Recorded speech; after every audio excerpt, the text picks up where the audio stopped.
We continue this recap of the 2025 NHK Trophy with the dance and the women.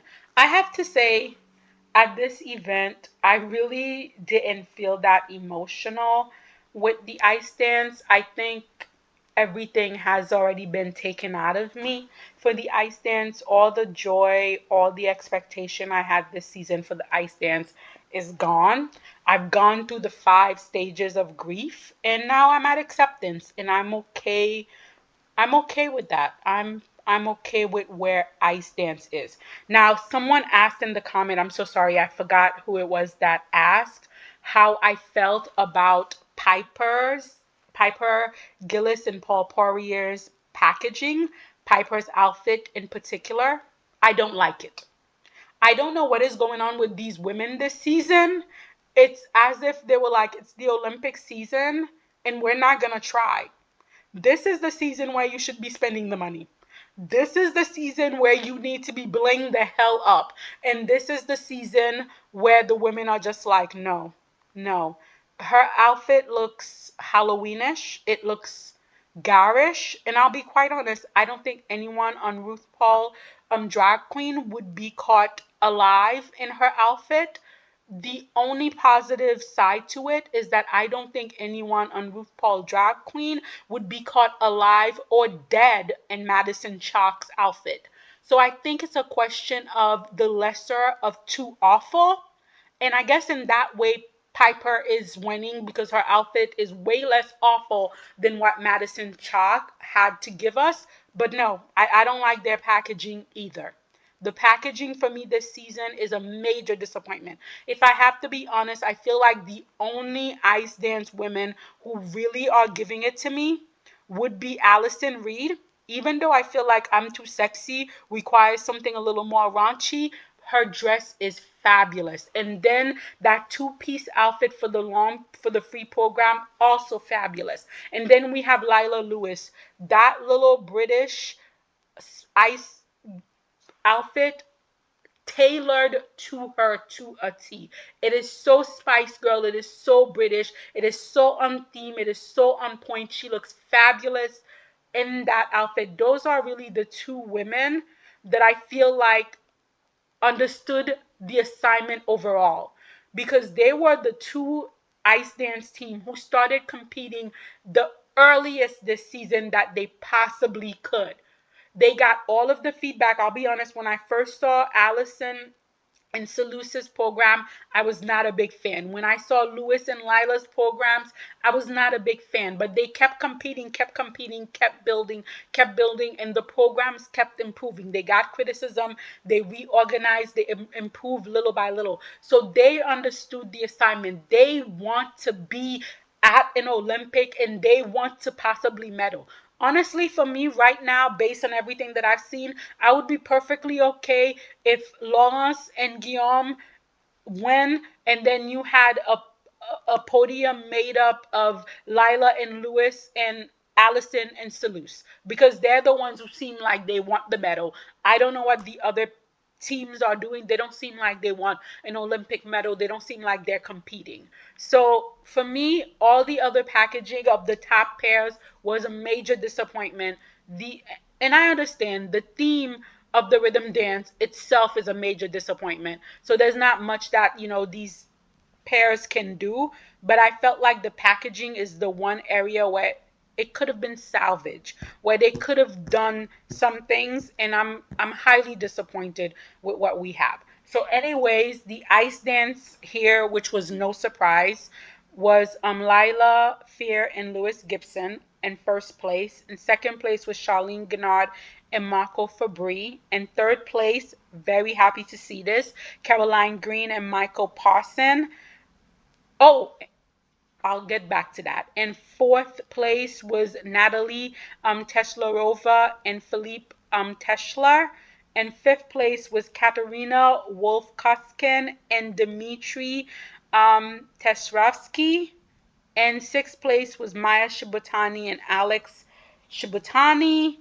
In seventh place was Jennifer Hans von Ransberg and Benjamin Steffen. And 8th place was Yuka Orihara and Juno Pereira. And 9th place was Alicia Fabry and Paul Ayer. And then in 10th place was Yutana Yoshida and Masaya Morito. To go back on my rant about packaging, Caroline Green, I do like her little rhythm dance outfit. I feel like it's really funky, it's really fun. I love her free dance dress. I want to send her to the Olympic on the back of the free dance dress alone. This is an art piece. This is what you do for the Olympics. She looks exquisite. That dress looks exquisite. Another dress, another outfit that I really like is also Ekaterina's Kill Bill outfit. I felt like that outfit is really cool. It's really funky. So it's definitely nice to see. Now getting down to what actually happened in the skating, which basically I felt like ice dance went as I was expecting it.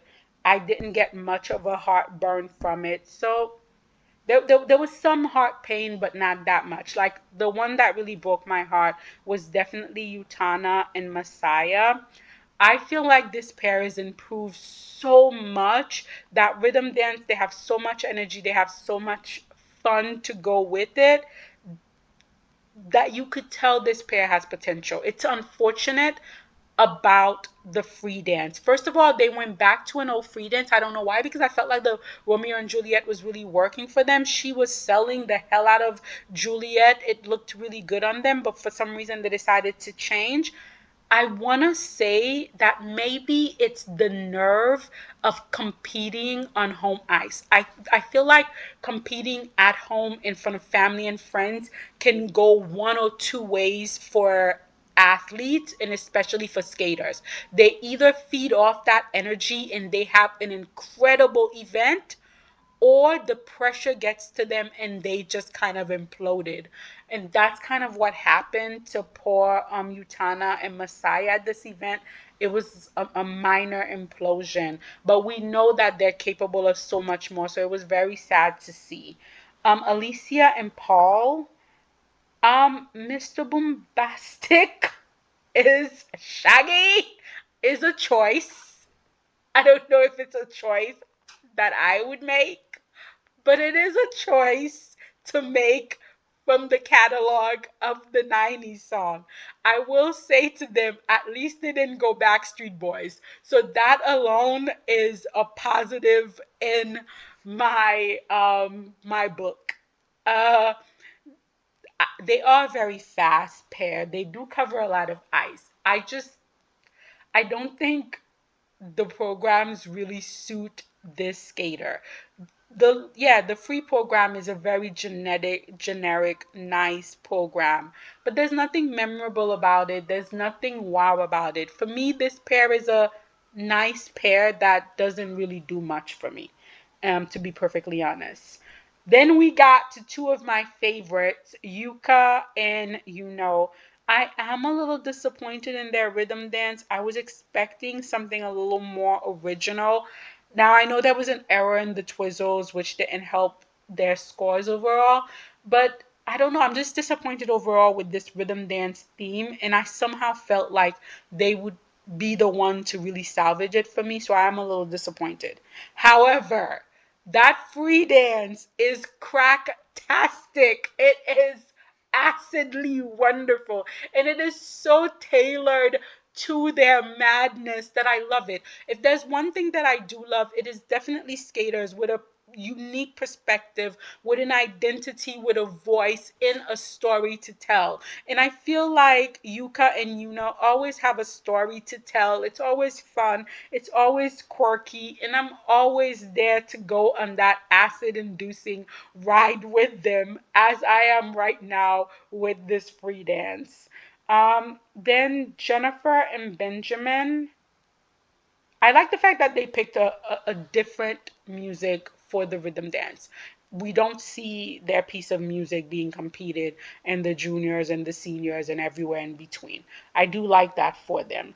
I also believe that the Latin theme free dance suits them well. They look like they like skating. That's what I've always liked about this pair. They look like they like skating. They look like they're having fun with each other. And I do like to see that in skaters. So Maya Shibutani and Alex Shibutani made their long-awaited comeback here after 7 years. Again, the rhythm dance is perfectly in line with what we're getting from the other top teams. It's nothing great to write home about. It's nothing awful. It is pretty much in line with what this rhythm theme has given us all season. But what I do notice is that they do seem to be a little slower in the rhythm dance. They're not as in sync as they used to be, which I think is understandable because it's been 7 years. The long program, of course, is a updated version of the Fix You long program they previously had. Now, I get it. Maya and Alex felt like their journey and their story had not come to an end, that they felt like they had more to say and more to tell. And I completely respect that. It's so hard to be an athlete at that level. It's so hard, to compete at that level. But what I will say is, I feel like Tessa Virtue and Scott Moyer's comeback should be the playbook for everyone who's trying to make an Olympic comeback. I really feel like if Alex and Maya really wanted to make this comeback, they should have probably done it last year. They should have given themselves the time to really grow into where they are currently in their skating, where they are currently in their life, where they are currently in their journey. I think this comeback feels a little rushed. It feels a little underwhelming, if I'm perfectly honest. I don't think they're better now than they were 7 years ago. Unfortunately, the Twizzles look shaky, the skating foundation looks shaky. But what I will say is they still have beautiful lines. They still cover a lot of ice. There's still so much there that we liked about them that is still there. But I honestly think the reason why the Tessa and Scott comeback worked so well is A, they did it in a timely manner, and B, you could see how much they've grown as people, how much they've grown as skaters. And I'm not sure at this stage I can say that about Maya and Alex. Now, granted, it's still early in the season, they still have time. They have one more Grand Prix and then they're unlikely to make the Grand Prix final, so they do have time. I have to agree with skating Twitter. Maria Zueva could have given them such fabulous program. We saw that when she was working with Daisuke. She could have given them such fabulous program, and for them to go to the Fix You program feels a little bit disappointed. And I think the disappointment is magnified because we have so many other ice dance teams going back to old programs. Now, having said that, I know I was the one who was advocating for Madison Chalk and Evan Bate to dust out the Snake Charmer program and bring it back. So I do know I sound a little, nonsensical right now by saying this for Maya. But the reason for Maya and Alex, but the reason why I'm saying that for Maya and Alex is that the way that Snake Charmer hit and the way Fix You is hitting, I think it would be in two different levels. Overall, I'm really glad they're able to continue their journey because that's what makes them happy. But I will say it's a little underwhelming. Katerina and Dimitri continues to impress me. I like how sleek they look in that rhythm dance. Even if I'm not a big fan of the theme, even if it's a Backstreet Boys, I do like how sleek they look in it. I think the pairs know that this rhythm theme is corny And what I like about Katerina and Dmitry is that they've decided to have fun with the corniness. More so than the rhythm dance, their free dance is fabulous. I love the idea of the Kill Bill free dance. I love their packaging. This pair to me has so much potential for the next quad cycle, and I hope that US figure skating decides to push and promote them. Natalie and Philip. So this is the thing, right? I find their rhythm dance to be palatable. I think, their rhythm dance is palatable. But having said that, I am not sure that those two particular pieces of music are pieces of music or the best song choices for a brother and sister pair. I will put that out there because I know it's already out there. And when I was watching this program, the thought did cross my mind. Um, Now, on the other hand, when it comes to that free program, if you literally looked up the definition of edge control, there should be a picture of Natalie and Philip right there. That their picture should be the definition of edge control. I do think this program has cool moments. I do think it has potential. I don't think this was their best outing. They seemed a little shaky. They seemed a little unsure. There were little stubbles here and there, but I do think the free program does suit them, and I cannot wait for them to grow. Then Caroline and Michael, glad to see them back after what happened at Cup of China, to see them compete in both segment here. Again, I'm not a huge fan of their rhythm dance, but it's no worse than everything else that we're being offered. So to me, the program is okay in line with the rest of it. However, I would say they have the coolest conceptual free dance being competed this season. While there might have been little minor errors in the free dance at this outing, overall, this free dance is absolutely fabulous. They make such beautiful pictures. They are so unique in their lifts.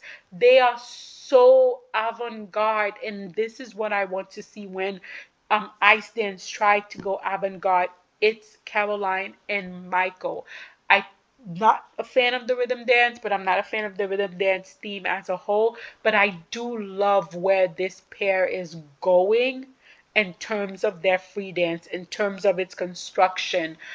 Love it. I really, really do not envy US figure skating when it comes time to pick that ice dance team to go to the Olympic, because they definitely have an embarrassment of riches with so many fabulous young ice dance team, and I don't know how they're gonna pick, and I would not want to be one of the people making that decision. And I definitely think Michael and Caroline made that decision that much harder for them at this event. The silver medal here, Charlene Guinard and Marco Fabri had an actual error on the twist on the Twizzlers, which is surprising because this is the pair that I'm always talking about how technically proficient they are, how great they are, technically speaking. So it tells you how much stress this Olympic season has on these skaters, that Charlene and Marco of all people are making errors on their Twizzlers. On their Twizzles. Why am I saying Twizzler like the candy? Twizzles, on their Twizzles. Well, they did dig in their heels. I knew Charlene and Marco would. They did not change that rhythm dance. They decided to keep it. Why not? Why not? They changed the music, whatever. It looks the same, it sounds the same. I don't care what you're trying to tell me. I was expecting them to keep it, so it's fine. As far as the free dance goes, yes, it's a little simpler than some of the more complex free dance that they're trying to do. And I think that's smart because they were never rewarded for the complexity of their free dance previously. Why should they continue on that path? having said that, even though this free dance is a little simpler in terms of transition and composition complexity, I do think it's a nice free dance. It's lovely, it's lyrical, it's generic, it's safe, and that is what you should be doing at an Olympic cycle season. It makes sense. But what I am going to say is now they are definitely behind in terms of European. And I think definitely IM will be able to keep them off the podium. So we already know going in like Laurence and Guillaume will probably be in first place. With this consecutive defeat from Lila and Lewis, they will be in second place. So it'll be Lawrence and Guillaume in first place, Lila and Lewis in second place. So Charlene and Marco will probably be fighting um, for that bronze medal. And I don't think they'll be able to even get that bronze medal because Reed and Ambelos look really good this season, and the judges also seem to want to push them. So I think it's very likely that Marco and Charlene might find themselves off the podium at European. Definitely, they're going to find themselves off the podium at the Olympic, given the current situation. Our winner here was Lila and Lewis. There's some improvement in the rhythm dance. I am beginning to jig and gel with the rhythm dance. And it's not just because Lila looks fabulous in that dress. It's not just because I'm shallow. It's because they are making actual improvement. They are definitely workhorses. And sometimes hard work wins over talent. And this is a team that you could tell they work hard, they put the effort in, and they're being rewarded by the effort. Technically, are they up to par with some of the other teams they're beating? Absolutely not.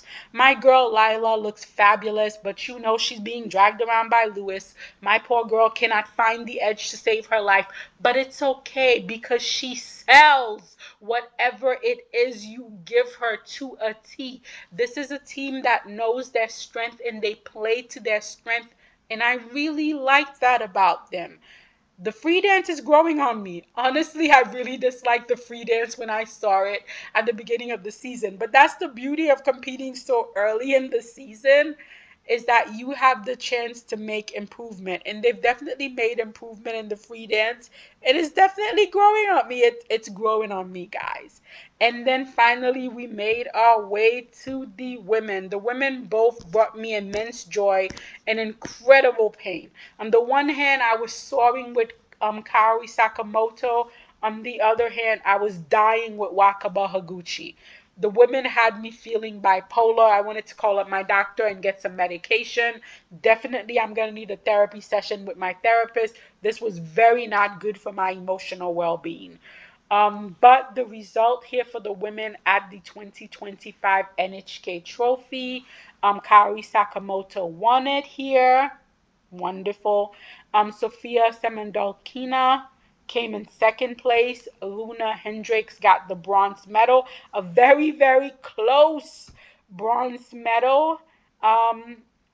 Young Yu just slightly out of the medal, podium in fourth place. Sarah Everhart not being buried here in fifth place. Yuna Aoki in sixth place. Ansun Yoon in seventh place. Anna Pazita in eighth place. Wakaba Higuchi in ninth place. In 10th place was Elise Lynn Gracie, followed by Catherine Medlin Spencer, and then in 12th place was Livia Kaiser.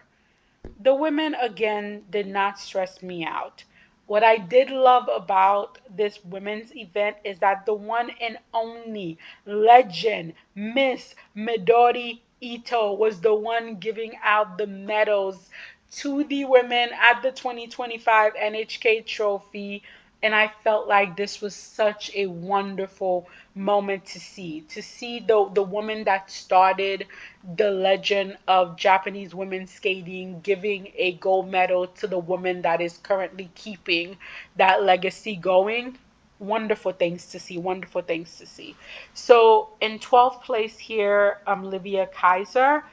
I like both of her programs this season.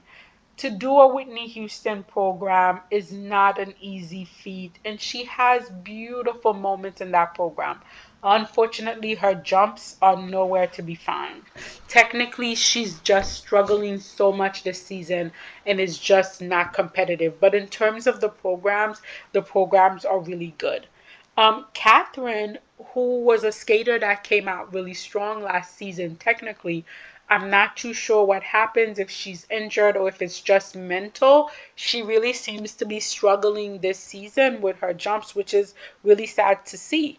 Another skater that's struggling with her jump is Elise Langracie, and we know she's struggling because she is suffering from, hip injury this season. Again, I don't know why these skaters decide to skate while injured, especially for a skater like Elise Gracie.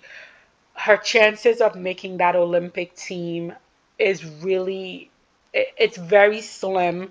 So I don't get taking this opportunity of making your injuries even worse for a tiny, tiny possibility of making the U.S. women's Olympic team. Why not take the season to heal and come back even stronger next season? So I'm really confused about the decision that her and her team made to be on this Grand Prix. Of course, in the short program, she was down on the combo. Um, I just don't get why she's competing. Again, Elise is a lovely skater. She is aesthetically the kind of skater that I like. There's wonderful moments in her skating. I just feel like because she's injured, technically she can't really deliver, and I wonder the point of her competing here. Another skater who's competing injured is Wakaba Higuchi. This was not the short program she wanted. The only jump that worked in the short program was the double axel. Still, I think both of her programs are built for the Olympic. The My Way program is just elegant and beautiful. And the long program, absolutely on theme. Fighting, being strong, Wonder Woman. How much more can you ask? It is unfortunate that she's injured. Again, coming from a federation like Japan, where you literally have to be on every second just to survive the internal competition. I personally think that the world owes Wakaba Higuchi a small Olympic medal because I will never be able to get over the judge's decision to put Alexandra Sasha Trusova ahead of Wakaba Higuchi when Alexandra fell on her triple axel and Wakaba went clean. I will never understand that decision other than the Iteri bonus in the white dinner envelope. It will never make sense to me. And so I feel like because of what happened to her, she deserves a small Olympic medal. And since we cannot give her a small Olympic medal, I think we should just give her a pass to go to the Olympic this cycle. That is just my personal feelings. But I love her packaging for each of these programs. She looks exquisite. And it's so funny because she looks like she's in the best shape of her life. And if not for the injury, I really think we would be seeing some amazing skating for Wakaba. So this is definitely breaking my heart. And then my heart continued to break for my girthy baby. Anna Pazita. Oh my God, these jumps are just delicious. Anna has so much power, which is both her strength and her weakness. When those jumps are on, the height, the ice coverage, the speed, you feel like this is what a jump is supposed to look like. The girth has me drooling. But then most of the time, the power overwhelms her and she can't control it. But I'm okay. I'm invested in the long run. She is very young. This is a very young skater. she just needs to find the right technique and the right team to help her harness that power, and she will be a force to be reckoned with. But right now, the power is just a little too much for her. Um, and soon Yoon was having a really nice short program, and then again just lost it on a spin.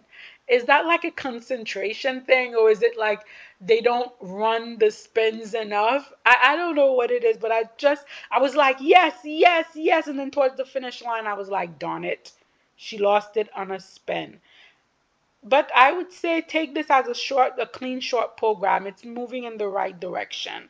And then we get to the long program, and the first part of this long program was fabulous. She was in tune, the jumps were getting done, she was selling the program, and then we get to the second half, and you have like two falls, and you could just see the falls just disrupt the flow and the momentum of the program. She got back and fought, but the damage was already done with this back to back fall, and it is so sad to see.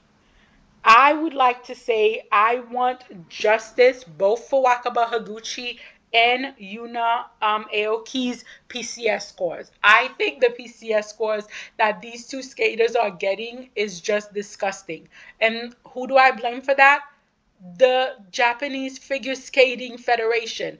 I feel like the Japanese Figure Skating Federation sucks. They've sucked for years and they continue to suck because they do not fight for their skaters' PCS scores. And they have some of the best skaters in the world. And these skaters should definitely be getting nines and tens. And instead, they're getting six, seven, and eight. And I don't understand why this federation won't fight. And I especially wanted them to fight in the case of Yuna and Wakaba. Yuna is a master of skating. It's pure poetry on ice. Yes, the jumps at the short did not work out, but everything else was just fabulous. I would love to see her skate both programs cleanly. That would make me so happy. Yuna is just delightful. Her skating skill is in a class of its own. The way she presents the program should be the standard. She makes me want to dance to La La Land. And you know, I was sick of La La Land. And that is the power of her skating. And again, I feel like the skating deities hate me. If they have a skater and they know I'm going to love that skater aesthetically, they're like, you can't have the technical power. No jumps for you. And I have so many skaters like that that I just want to scream.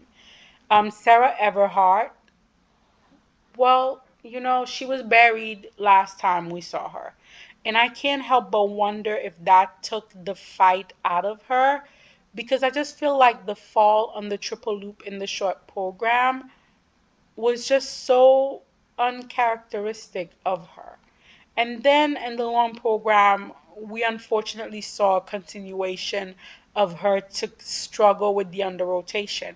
And I do feel like when the judges have decided to label you as an under rotator, it's very hard to get out of that. And the tech caller just starts to stalk you like crazy. And that's currently what's going on with Sarah. And I feel like if she keeps getting the under rotation call and then you combine that with the fact that her PCS scores is just not where it needs to be, then you get what you're getting. But I do feel like this season is all about learning and gaining experience for Sarah to definitely look forward to the next quad cycle because he does have potential. Even though I'm not a huge fan of either of her program or the packaging, I could definitely tell like this is a skater that has potential and I want to see more from her. Yu Young is growing stronger as the season progresses. The speed is still a little slow for me. However, the jumps look good. Yu is really settling into the short program, and that's really making all the elements look stronger. Her spins look more center. The step sequence, she is selling it more in the short program. As for the long program, I just found out that Yu Young choreographed the long program herself, and I would have to say she did a good job. The program has nice music accents, there's lovely choreography, in moments to this program. I feel like if she continues on this path, she probably will be the one leading the way for the South Korean women in terms of the team selection. Luna Hendricks, I feel like both of her programs are nice and generic. You know, the short program, we had her doing the triple double in a fall, which not a great outing for her, but that's okay. But that's okay. The long program, very much in her wheelhouse. This is very much a program that is cut and paste of her previous program. This is a safe path for Luna. And I have said this with other skater. This is a wise and smart move. It's an Olympic cycle. It's an Olympic season. You should stick to things that you feel safe with. And these kind of programs are definitely programs that Luna feels safe with, and it makes sense. Now, having said that, I have so much respect for Luna and the amazing comeback that she is making. Again, these skaters are so incredible. I get a tiny cut and I am crying like a big old baby. But these skaters, they're skating through pains, they're rehabbing their bodies, and they're coming back and they're stronger than ever. Definitely, Luna is coming back here. And in the long program, I would have to say the jumps looked better than I've seen the jumps from her look in years. She looks more secure in the air. She looks more confident and she's attacking the jumps more. And I think that's wonderful. The fact that she's made so much progress on her comeback so early in the year is definitely absolutely incredible. The surprise silver medal here, Sofia Samondakina. I love this cheeky short program for her. The power, the speed in this short program is going after my own little girthy, loving heart. Sophia is settling into this program and she is selling everything. I really believe her in the short program. She's also another skater that's coming back from injury. But yet, despite the fact that she's coming back from injury, you definitely could tell that Sophia is a technical powerhouse. She has good jump basics and her technique is not bad at all. And I also see her growing in terms of her performance. She's definitely trying to emote, definitely trying to project. She's trying to engage the audience. And I do love that she's doing that. I think the trajectory for her skating career is very positive. So I'm very happy for it for her here. Now, Kaori Sakamoto, our winner here, is probably in the best shape of her life in her mid 20s. Let me say that again for the people in the back. Kaori Sakamoto is in the best shape of her life in her mid 20s in women's figure skating. The speed, the power of her jumps is just amazing. The ice coverage, the edge control is beautiful to see. The short program is so much better than I expected. Oh my goodness. Her knee bend, I have no words to say. All I can say is this is what you get with longevity. This is the ownership we can see when skaters have the time to mature. The program literally typifies her career because she has nothing to regret. Nothing to regret. She has given us everything that she could in that long program. She left nothing behind. She gave it all on the ice and it was fabulous to see.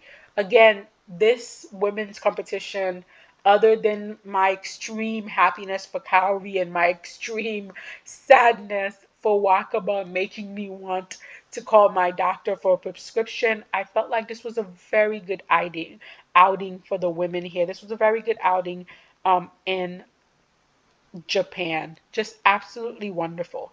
But this is my take on the 2025 NHK Trophy. But you guys let me know in the comment what was your takeaway.